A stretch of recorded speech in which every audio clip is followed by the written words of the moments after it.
தம்பி, நோட்டீஸ் அனுப்பிட்டியா? இந்நேரம் அவளுக்கு சென்று இருக்கும் அக்கா. கையெழுத்தெல்லாம் போட்டுருவா. காசு வாங்கியிருக்காள்ல. மறுபடியும் ஏதாவது ஆரம்பிப்பாளோன்னு மனதில் படுகிறது. மறுபடியும் பணம் கேப்பா நினைப்பியோ?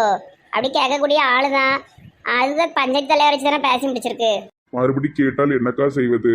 கேப்பா 2 கோடி வாங்கிட்டு ஓடி இருக்கா. அது எப்படி கேட்க முடியும்? போலீஸ்ல பிடிச்சு கொடுத்துருவேன். வணக்கம் உறவுகளே. சனியை பிடிச்சவ வந்துட்டாலே. வாமா, நல்லா இருக்கியா? எங்க ஊருக்கு போயிருந்தியாம? எப்படி இருந்தது ட்ரிப் எல்லாம்? எல்லாம் நல்ல சந்தோஷமா தான் போயிட்டு இருக்கு. இது என்ன நோட்டீஸ் வந்திருக்கு? ஆமாமா, ஏற்கனவே முறைப்படி பிரிஞ்சிட்டீங்க. இனி கவர்மெண்ட் படியும் பிரிஞ்சிடணும்ல. அதான் டைவர்ஸ் நோட்டீஸ் அனுப்பியிருக்கான். இதுல கையெழுத்து போட்டு கொடுமா, என் தம்பிக்கு கல்யாணம் இருக்கு. தாராளமா போட்டுறது, அதுல எந்த பிரச்சனையும் கிடையாது. ஆனா அதுக்கு மிந்தி எனக்கு 2 கோடி வேணும். 2 கோடியா? விளாடாத பணமதி, சைனை போட்டு தாமா. காற்றுள்ள போதே தூத்தி கொள்ள ஒரு பழமொழி, அது எனக்கு தான் கரெக்டா இருக்கும். எனக்கு 2 கோடி கொடுத்தீங்கன்னா சைன் போட்டு இதோடய முடிச்சு விட்டுருவோம். இல்லைன்னா நான் இந்த வீட்டுல தான் வாழுவேன். நீ பண்றது ரொம்ப தப்பு. வேண்டாம், பணம் தான் வேணும்னு வாங்கிட்டு ஓடிட்டு இப்ப மறுபடியும் கேட்டுட்டு இருக்க. ஏல தம்பி, பஞ்சாயத்து தலைவர்கிட்ட இழுத்து கொண்டு விட்டுருவோம்ல. இவ துட்டு கேட்க அவளுக்கு எழுதியா கொடுத்துட்டு இருக்க முடியவட்ட. என்ன பெரிய பஞ்சாயத்து? கவர்மெண்ட் படி அதெல்லாம் செல்லாது. சும்மா ஒரு வெத்து பேப்பர்ல கையெழுத்து போட்டு கொடுத்துருக்கேன், இனிமே வரமாட்டேன்னு. அது நானே எழுதலன்னு சொல்லிடுவேன். எனக்கு கையெழுத்தே போட தெரியாதுன்னு சொல்லிடுவேன். தவறு மேல் தவறு செய்கிறாய். இங்க இருங்க, எனக்கு உங்க கூட வாழணும் வைக்கணும்லாம் ஆசையும் கிடையாது, ஒரு மண்ணு கிடையாது. எனக்கு தேவை பணம். கொடுத்துட்டீங்க, நான் போயிட்டே இருப்பேன். நீங்க காயத்ரியோ இல்லைன்னா வேற எவளையுமே கல்யாணம் பண்ணிட்டு போங்க. எனக்கு அதை பத்தி பிரச்சனையே கிடையாது. 2 கோடி எனக்கு வேணும். எனக்கு ஒரு சின்ன நஷ்டம் ஏற்பட்டுட்டு பிசினஸ்ல ஒரு 35 லட்சம் போயிட்டு வந்துடுங்க. எனக்கு அதை எடுக்கணும். நீ துட்ட பூரா கரியாக்குவ. பிச்சைக்காரிக்கு துட்டு கிடைச்சா என்ன ஆகும்? அந்த கதை தான் உன் கதை. என்ன வேணாலும் சொல்லிக்கோங்க, எனக்கு கோபமே வராது. எனக்கு தேவை இன்னொரு 2 கோடி பணம். கொடுத்தீங்கன்னா கையெழுத்து போட்டு கொடுத்துட்டு போயிட்டே இருப்பேன். நம்ம ஜட்ஜி கிட்ட போய் நான் சொல்லிடுவேன், இவர் கூட வாழ விருப்பம் 2 பேரும் நாங்கள் மறுபடியும் பிரிதோன்றுவேன். ஒரு 2 மாசத்துக்குள்ள எல்லாம் முடிஞ்சிடும். இல்லைன்னா நான் என்ன சொல்லுவேன், என்னைய குடும்பப்படுத்தினாங்க, வச்சாங்க, எடுத்தாங்க, நல்ல பொய்யா சொல்லி கொடுத்து அக்காளையும் தம்பியும் உள்ள போட்டுருவேன். அப்புறம் காலத்துக்கும் நீங்க வெளியவும் வர முடியாது. அப்புறம் கல்யாணம். சி, உன்ன மாதிரி ஒரு மோசமான பொம்பளை நான் பார்த்ததே இல்ல. நீ மட்டும் லேஸ்பட்டவள? ஏன் 1 கோடியை தூக்கிட்டு ஓடுனவ தானே நீ? நாளை திரும்பி பிடிக்கிட்டு வந்திருக்க. ஆமா தம்பி, நான் இவங்க வீட்டை போய் எடுத்தேன். அது உண்மைதான். ஏன்னா நம்ம பணத்துல இவ வாங்கிட்டு போறாங்கிற ஆதங்கத்துல எடுத்துட்டு வந்தேன். அப்புறம் திருப்பி வேண்டது புடுங்கிட்டா. நடுல நீ ஏதாவது வேலையை பார்த்து வை. உங்களுக்குள்ள என்னமா அடிச்சுட்டு சாவுங்க. 2 கோடி ரெடி பண்ணி போனடிங்க. ஒரு சைன் இல்ல, இன்னொரு சைன் போட்டு விடுதேன். போயிட்டு வரட்டா? தம்பி, இவ சரிப்பட்டு வர மாட்டாள. இதுக்கு ஒரு முடிவு கட்டணும். எனக்கு கல்யாணமும் வேண்டாம், எந்த கருமாதியும் வேண்டாம். நான் இப்படியே இருந்து கொள்கிறேன். என்னை விட்டு விடுங்க. எப்பா சி. எப்பா சீனா, நீ தானே பிடிச்சிட்டு வந்த. மண்டையில் அடிபட்டு கிறுக்கனா கிடக்கும் போது ராசாத்தி பூசாத்தின்னு என்கிட்ட கோவப்படுத்த நானா கட்டி வச்சேன் இந்த சனியனை. ஆளை விடுங்கப்பா, நான் எங்கேயாட்டு போறேன். சரியான பணப்பேயாலாம் இருக்கா? இவ்வளவு பேச போட்டுதான் தள்ளணும். என்னப்பா, எங்க கிளம்பிட்ட? வெளியே போயிட்டு வர சித்தி. அந்த கிளினிக் தானே போற? இல்ல வெளியே கொஞ்சம் வேலை இருக்காத முடிச்சுட்டு அப்படியே அந்த கிளினிக்கை போய் பார்த்துட்டு வருவேன். வீட்டுக்கிட்ட கொண்டு வந்துருங்க. என்ன நக்கல் பண்ணிட்டு நடக்க? அங்க ஒயாம போறீன்னு உங்களை கிண்டல் அடிக்காவ.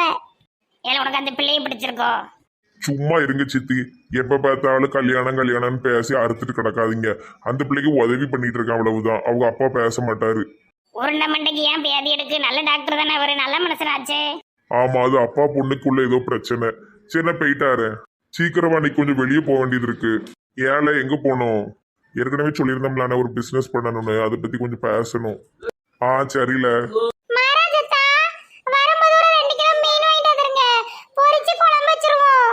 எனக்கு மீன்லாம் பார்த்து வாங்க தெரியாது. இது என்ன இவ்வளவு பெருசு வளர்ந்திருக்காரு, மீன் வாங்க தெரியலையாமே? கேளுங்க, ஊளி மீன், அதுக்கப்புறமா எறா, சுறா எல்லாம் இருக்கு. எம்மாடி, எனக்கு அதெல்லாம் தெரியாது. நீ இந்த சித்தப்பாவை கூட்டு போ. நானா இவ கூட போக மாட்டேன். இவரு பெரிய மன்மதன், என் கூட வர மாட்டாரா? யோ மாமோய், கண்ணாடிய உடைச்சிருவேன். ஒரு ட்ரௌசர் போட்டு ஒரு மீன்கார பாட்டி வயாம அலைய நல்ல மீனா வச்சிருக்கோம். ஆளே காணோம். இப்பெல்லாம் எங்க போய் தொலைஞ்சிட்டோம். சிக்கன் வேணா எடுத்துட்டு வரட்டா சித்தி? ஐயா, வெயில் காலத்துல சிக்கன் ரொம்ப சாப்பிட கூடாது, சூடு. மட்டன் எடுத்துட்டு வாங்க. சரி, 2 கிலோ மட்டன் வாங்கிட்டு வரேன். இவர் சும்மாவே உட்கார்ந்துகிட்டு இருப்பாரு. இந்த தோட்டத்துல போய் ஒரு 10-20 இளநீ வெட்டி கொண்டு வந்து போடலாம்ல. வெயில் தாங்க முடியல. இல்ல ஆரியா, நீ சும்மா இருக்கும்போது இந்த மொட்டை மாடியில போய் தண்ணி அடிச்சு விடு, அப்பதான் வீட்டுக்குள்ள சூடு இருக்காது. எப்பாமா உனக்கு வேற வேலையே இல்லை. நான் இப்போ எங்கே போகிறேன்னா வடிவேன்னு ஒரு கிளவி பணக்காரியான். அவள் வீட்டில் போய் நல்லா பேசி நடித்து அங்கே ஏதாட்டும் பக்கத்தில் ஒரு வாடகைக்கு வீடு எடுத்து அங்கே இருந்துருவேன்.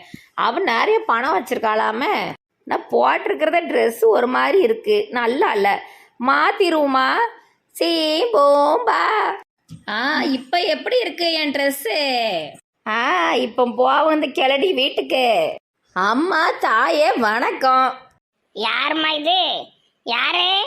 ஏம்மா நான் அந்த ஊருக்கு புதுசாக வந்திருக்கேம்மா. நான் பெரிய பணக்காரி பார்த்துக்கிடுங்க. நல்ல ஆளுகளா யாருன்னு ஊரில் விசாரிச்சப்போ வடிவு வடிவு வடிவுன்னு எல்லாம் உங்கள் பேரை தான் சொன்னாலுவோ. அப்படியா? என் பெரிய சொன்னாலுவோ? ஆமாம், உங்கள் பேரை தான் சொன்னாலுவோ. நான் பெரிய பணக்காரி பார்த்துக்கிடுங்க. ஊர் பிடிக்கான்னு பார்த்துட்டு தான் வீடு வாங்கணும்னு நினச்சிக்கிட்டு இருக்கேன். இங்க வாடகைக்கு பக்கத்துல ஒன்றும் வீடு இல்லை, எல்லாருமே சொந்த வீட்டுக்காரங்க தான். யார் இந்த மொட்டவும் மவனா? ஒரு மாதிரி அசிங்கமாக இருக்கான். ஆமா, என் மகன் தான். அவன் அழகா இருப்பான், பேர் ஆரியா, நடிகர் ஆரியா கணக்கா இருப்பானே. ஏ கடவுளே, ஆரியாவை சொல்லாதுங்க. அவன் எனக்கு ரொம்ப பிடிச்ச நடிகர். உங்கள் மாமன் கோணக்கு இருக்க மாதிரி இருக்கான். என்ன ஓவரா பேசிட்டு இருக்க? ஐயோ, மனசுல உள்ளதெல்லாம் பேசிட்டு இருக்கமே. ஏம்மா சும்மா விளாண்டம்மா. உங்க மவன் அழகா சூப்பரா நடிகர் மாதிரி இருக்கான். கல்யாணம் ஆயிட்டா? இல்ல, பொண்ணு பார்த்துக்கிட்டு இருக்கு. இந்த மொட்டையை நமக்கு ஜோடி ஆக்கிடலாம் போலயே. ஓ அப்படியா? சரி சரி, எனக்கு இன்னும் கல்யாணம் ஆகல. சரிம்மா, அங்க வீடெல்லாம் ஒண்ணும் இல்லை, நீ கிளம்பு. ஐயா கிளவி கோவப்பட்டா போலுக்கு, மனசை மாத்தணுமே. பின்னாடி யாரும்மா? ஒரு வயசான தாத்தா உங்களுக்கு அப்பாவா? என் புருஷன் அவரு. ஏன் வடிவம்மா, நீங்க என்ன எங்க இருக்கியோ தெரியுமா? வாலிப பிள்ளை தோத்துரும். பின்னாடி இருக்க பாருங்க ஒரு தாவணி போட்டவா, அவ உங்களுக்கு அம்மா மாதிரி இருக்கா. அப்படியாம்மா? சரிம்மா சரிம்மா. முதல்ல கண்டாக்டர் போய் பாருங்க, உங்க கண்ணு நொல்லை ஆயிட்டு. ஏன் அம்மா, இவ குரல் என்ன கிளி கணக்கா இருக்கும், மோரையும் கிளி மாதிரிதான் இருக்கு. ஏன் தம்பி மாவா தர்சினி? தரிசினி தர்பூசணி கணக்காலாம் இருக்கா? பெருத்து போய் என்னால வேலை செய்ய போடுங்க. மூஞ்சி பாருங்க 2 கிலோக்கு இருக்கு. நல்ல வேலை செய்வா, வீட்டுல அம்புட்டு வேலையை அவதான் செஞ்சிட்டு இருக்கா. சரி அம்மா, வடிவம்மா நான் போயிட்டாருன்னு அப்பப்போ பேசிக்கிடுங்க. என் நம்பர் சொல்லுங்க, எழுதிக்கிடுங்க. ஆளு சூப்பரா இருக்கா. இவன் நம்பரை நம்ம எடுத்துக்கிடுவோம். 995555441. ஃபேன்சி நம்பரா வச்சிருக்க? நான் விஐபி பார்த்துக்கிடுங்க. விஐபி நம்பர் தானே வைக்க முடியும். ஆமாம், நடிகர் விஜய்க்கு அடுத்து என் நம்பர் தான் இப்படி வரும். போயிட்டாரு. உன் பேர் என்னம்மா? களவாணி கலான்னு சொல்லிடக்கூடாது, மறந்து போயிருது. என் பேரு ஜான்சி ராணி. சரிம்மா சரிம்மா. அப்பப்பா வா.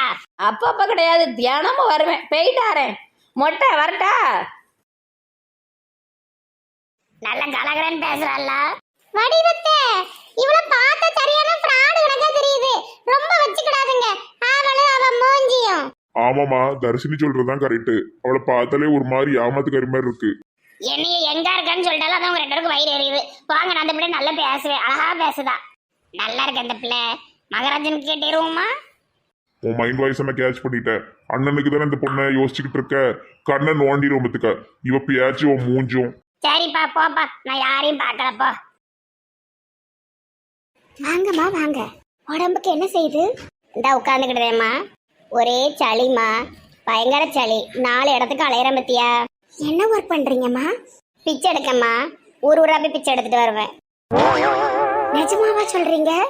ஆமாம்மா, பிச்சை எடுக்கிறதா என் தொழில். 4 ஊர்களுக்கு போய் தண்ணி மாற்றி குடிக்கும்போது தொண்டை நல்ல கரகரன்னு பிடிச்சிட்டுமா. இதாட்டு மாத்திரையோ இல்லைன்னா மருந்தோ கொடுத்தீங்கன்னா குடிச்சிட்டு நாளைக்கு பிச்சை எடுக்க போயிடுவேன். பாவமா இருக்கீங்களா பார்க்க. அம்மா, உங்களுக்கு இந்த கிளினிக்ல ஒரு வேலை தரேம்மா. பெருக்கி துடைக்கிற வேலை செய்றீங்களாம்மா? மாசம் 3000 தரேன். பெருக்கி துடைக்கணுமா? நல்ல கதையா இருக்க. 3000 ரூபாயா? ஏன் ஒரு நாள் கலெக்ஷனே 2000 ரூபா. நீ வாரியா கூட பிச்சை எடுக்க? நான் உனக்கு மாசம் 60,000 வாங்கி தரேன். அம்மா, நான் டாக்டர், அப்படி பேசாதீங்க. உனக்கு இந்த கிளினிக்கில் எவ்வளவு ஓடும்? ஒரு டெய்லி ஒரு பேஷண்ட் வந்தால் கூட ஒரு ஆளுக்கு 100 ரூபா வாங்கினாலும் 30 நாளைக்கு ஒரு 3000. மாத்திரை மருந்துக்கு இருந்து எப்படி எழுதி கொடுத்தாலும் எவ்வளோ ஓடும்? எல்லாம் சேர்த்து பிறக்கி பார்த்தா ஒரு 10-20,000 ஓடுமா?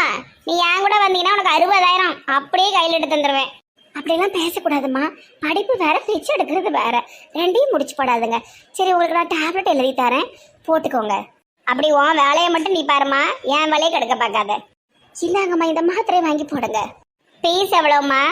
நீங்களே பாவம், உங்ககிட்ட எப்படி பீஸ் வாங்குறது? வேண்டாம். நான் பாவம் இல்லைம்மா, உன்னைய பக்கம் தான் பரிதாபமா இருக்கு. ஈ அடிக்க கூட ஆள் இல்லாத ஒரு ஆஸ்பத்திரியில உட்காந்துருக்க. பாவம், நான் வந்ததுக்கு ஒரு 100 ரூபாயாவது உனக்கு கிடைக்கட்டும். சொல்லு, ஜிபேல மாத்தி விடுதேன். வெளியே இருக்கும், அதில் ஸ்கேன் பண்ணிட்டு போயிருங்க.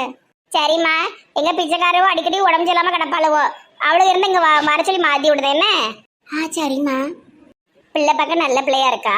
ஆனா நம்ம தொழில வந்து இப்படி பேசக்கூடாதுல்ல, அது நமக்கு கோவம் வந்துடும். முரட்டாளா ஒருத்தன் மாறான். பிள்ளைக்கு நல்ல ஒரு பேஷண்ட் கிடைச்சிட்டு போல. இவனை பாடிபுரா செக் பண்ணாலும் எப்படியும் ஒரு 300-400 ரூபா வாங்கிடலாம். ஏம்மா, நான் வந்து ராஜிக்கு புதுசா ஒரு பேஷண்ட் வந்துட்டாவோ. அவர் என் ஃப்ரெண்டு தான். வாங்க மகாராஜன். ஃப்ரெண்டாமே, ஃப்ரெண்டு கிடைச்சா லவ் பண்ண வாழுவோ. சரி, நமக்கு என்ன வந்திருக்கு? இப்ப போவோம். ஃப்ரெண்டு வெயிட் பண்ணுதா. இப்ப வந்ததுக்கு பிச்சை ஏதாவது போட்டு பாப்பா. பிச்சையா? என்ன பிச்சை? நான் பிச்சைக்காரிப்பா. தெருவா பிச்சை எடுப்பேன். ஆளுட பார்த்தா பிச்சை கேட்கறது பழக்கம். ஒரு 10 ரூபா இருந்தா போட்டுப்போ. ஐயோ, சேஞ்ச் இல்லையா? என் கூட வந்துருதியாப்பா? சேஞ்ச் இல்லாம எதுக்கு அலையுத? சரி போ, உன்னைய பார்க்கவே பரிதாபமா தான் இருக்கு. பிச்சை பிச்சை பிச்சை, பல பிச்சை போடுங்கள் அம்மா. யார் இது? என்ன மகாராஜன் வித்தியாசமா பாக்கீங்க? அவங்க பிச்சைக்காரங்க. அது புரியுது. இல்ல, அவங்க பேசுறது எனக்கு வித்தியாசமா இருக்கு. என்ன இனியால் மேடம், நல்ல அழகா ட்ரெஸ் எல்லாம் பண்ணி இன்னைக்கு என்ன ஃபங்க்ஷன்? இன்னைக்கு எனக்கு பர்த்டே, அதனாலதான் இந்த ட்ரெஸ் போட்டிருக்கேன். அட, சொல்லவே இல்ல. Happy birthday. Thank you so much. அப்போ பார்ட்டி கிட்ட எதுவும் உண்டா? அப்பாவே பேசுறது கிடையாது. ஏதோ இந்த ட்ரெஸ் முன்னாடி எடுத்து வச்சிருந்தது, அதனால போட்டேன். வேற எதுவுமே இல்லை. ஓ, அப்படியா? ஒரு நிமிஷம் இருங்க, இந்த ஒரு கால் பண்ணிட்டு வந்துடுறேன். ஓகே. ஹலோ, இல்ல ஆரியா? சொல்லுண்ணே. இல்ல, இந்த இனியல் பொண்ணுக்கு இன்னைக்கு பிறந்த நாளா. அவங்க அப்பாவும் பேச மாட்டாரா. நான் வீட்டுக்கு கூட்டு வரேன். கேக் வாங்கி வை. நம்ம சித்தி சித்தப்பாவெல்லாம் வச்சு வெட்டிடுவோம். அந்த அளவுக்கு போயிட்டா சரி, நாம அப்போ உடனே வாங்கி வச்சிருந்தேன். அதான் ஆர்டர் போட்டா வந்துருமே. சரில. என்னதுல? அந்த டாக்டர் பிள்ளைக்கு பிறந்த நாளா. கேக் வாங்கி வச்சிரு, நம்ம எல்லாரும் இங்க வச்சு வெட்டிடுவோம். அந்த பிள்ளையை கூட்டு வரேன் அப்படிங்க. ஏன் உருண்டை மண்டை கேட்க வெட்ட மாட்டானா மவளுக்கு? அவங்க குடும்பத்துல என்ன கதையோ நமக்கு தெரியல. இவன் ஃப்ரெண்டுன்னு கூட்டு வருவான். சரி வரட்டும். இனியால் ஃப்ரீயா இருக்கீங்களா? ஏன், என்னாச்சு? எங்க சித்திக்கு ரொம்ப உடம்பு சரியில்லையா. ரொம்ப ஒரு மாதிரி வெட்டி வெட்டி இழுக்கு போல. கொஞ்சம் வந்து என்னன்னு பாத்துட்டு போயிருங்களேன். ஓ மை காட், என்ன இவ்வளவு அசால்ட்டா சொல்றீங்க? வாங்க உடனே போலாம். இல்ல ரொம்ப எல்லாம் ஒண்ணும் இல்ல. போவோம், வாங்க போவோம்.